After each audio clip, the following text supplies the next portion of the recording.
morning pressure.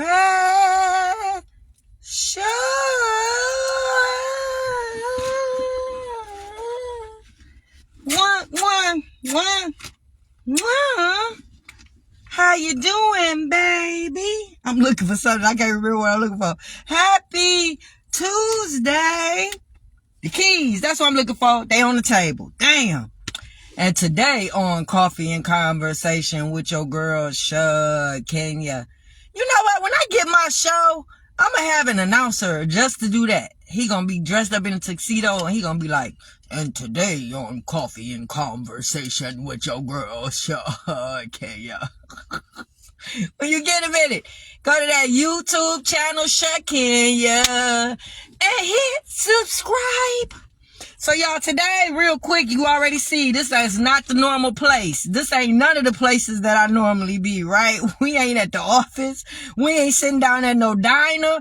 We ain't at the gas station. We ain't at nobody's gas station. We is just in the court, right? That's what type of morning it's been already.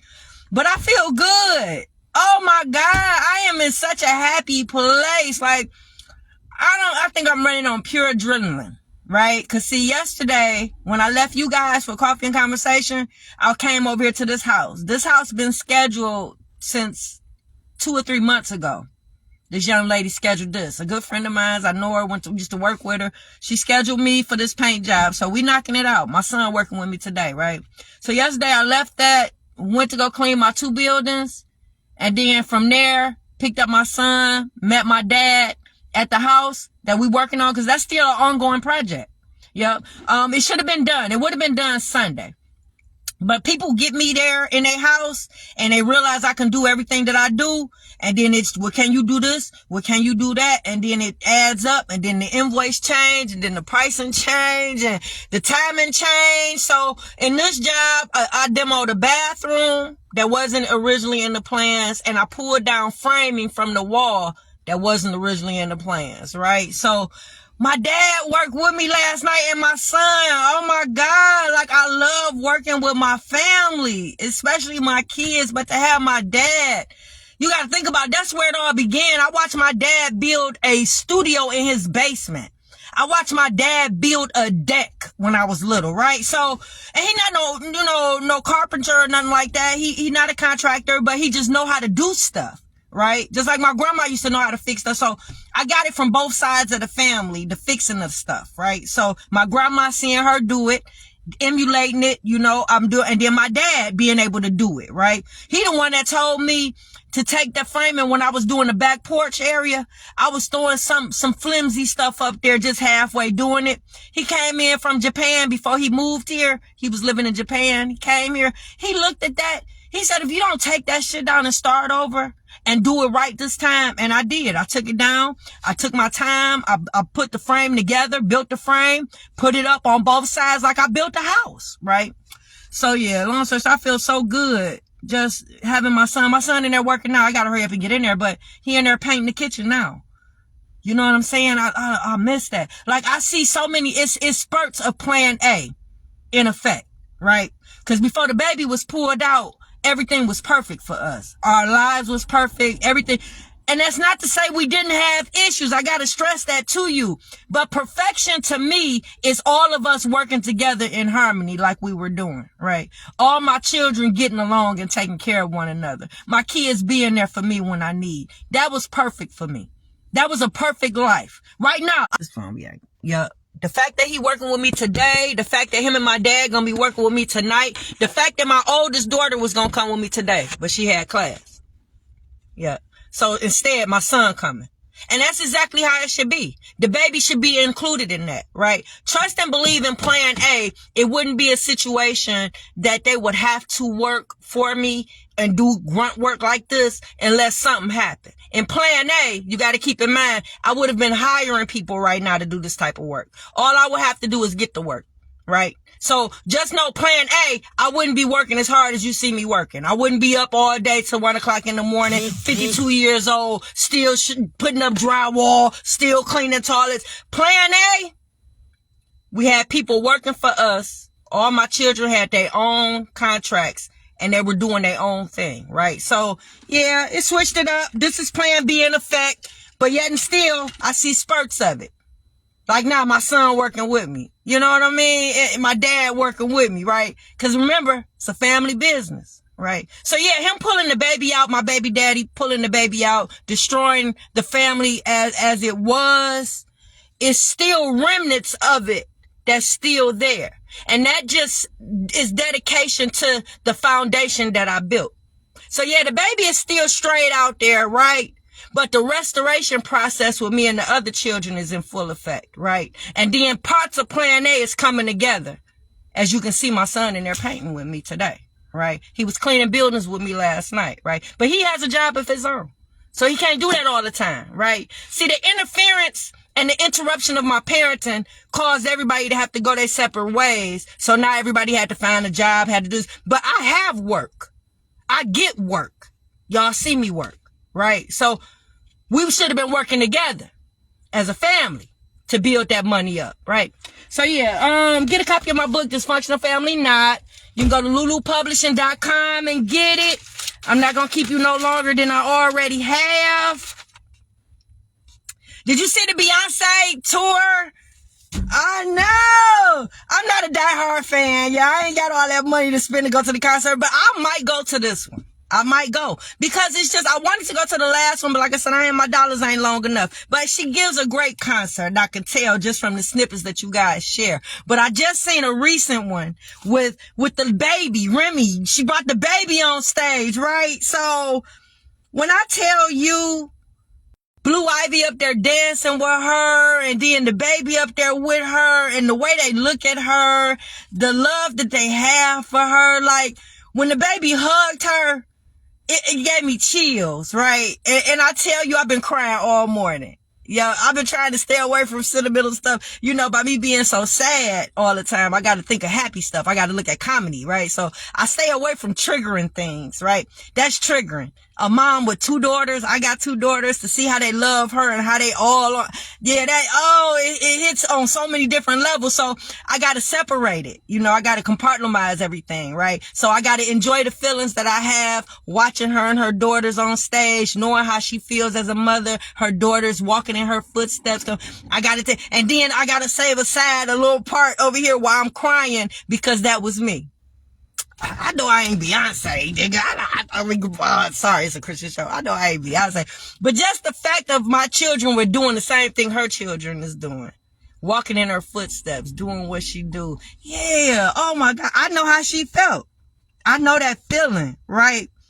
Just look at the way they looked at her, right? Yeah, my daughters, I would catch them looking at me the same, right?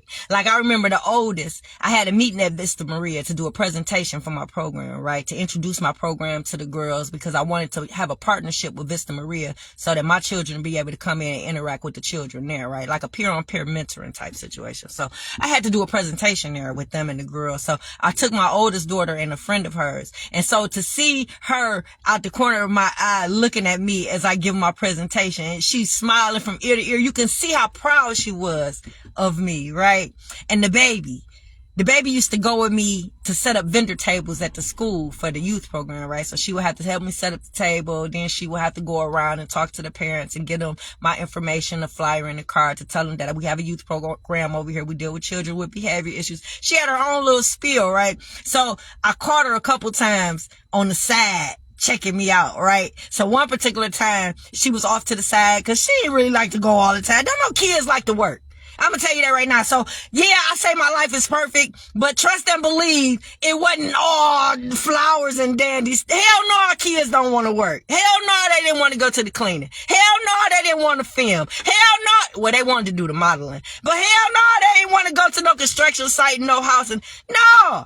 But they went. They got paid, we made the best of it, and we had fun, right? So, no, she didn't like going to the schools and set up after school. No, but she did. And this last particular time she went and she seen a couple of people she knew, right? A couple of her little friends. So after she finished passing out the flyers, I let her be a kid. Go play until I need you again, right? So she having fun playing with her friends or whatever, right? But I caught her on the side. So I'm talking to the parents. I cracked the joke. I caught her out my eye. laughing at the joke, right? So she heard the joke. I know, but I caught her, cause me being a mom, I got my eye on her, I don't care if we is in the school, I had my eye on her all the time, so I would catch her. And yeah, I caught her looking at me, right? So yeah, they were mini me's. Can you imagine that? Can you imagine mini me's at the age that they are now? Can you imagine all three of us pulling up on our motorcycles? Oh, yes, they used to love motorcycles. Oh, my God, I used to ride them on my bike when they was little. So can you imagine that, us pulling up on our motorcycles, right? Can you imagine them coming with me to come tear your wall down and put up drywall? Can you imagine that? Us pretty as hell pulling up to your house to lay drywall, right? Because, yeah, I was teaching them about tools. I was teaching them that in my likeness, right?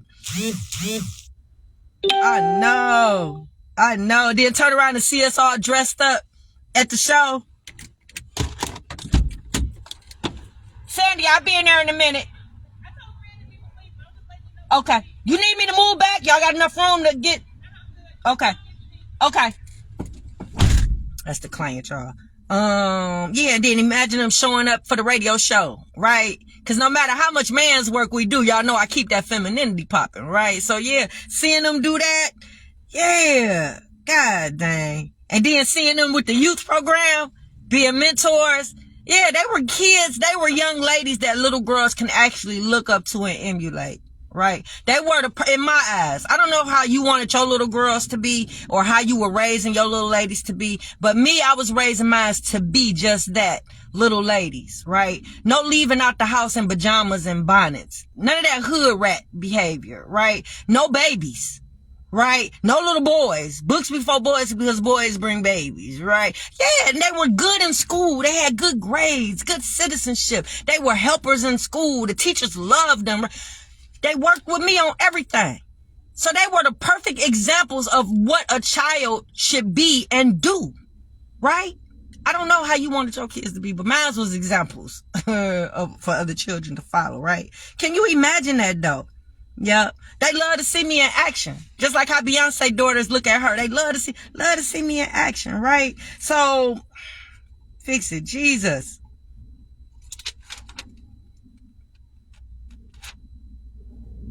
Let me see. Yeah, I'm just a mom, just like you. Very protective of my babies. So to know that I haven't been there for her these last 7 years, the baby, and not to keep her safe, not to protect her, not to be there for her, like, fix it, Jesus. I think about her every day. It's nothing that I don't do, well, because you got to keep in mind they worked with me and they was a part of everything that I did. So I can't do nothing without thinking about my baby. Nothing. I think about her every day I wake up. My heart breaks every day. I know, ain't that crazy? Yeah, I will never be the same. Yeah, my heart is in a million pieces. It's like I got it in a bag over my shoulder. All the pieces. I tried to gather as many pieces as I can. But it breaks every day. Yeah, every day.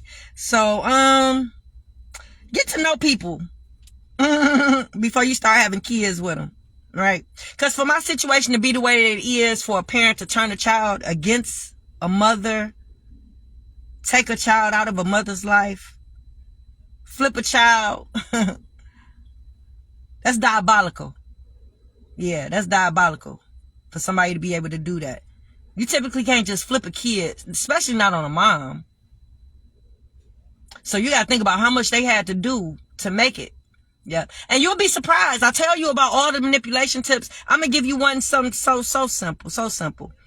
Every time your baby gets dropped off, they look for stuff to say about the baby and say, let's example, your mama got them sandals on you. Why she got them sandals on you? She don't care. She don't care about you. Because if she cared about you, she wouldn't let you leave out the house with them sandals on. It's cold outside. Why you got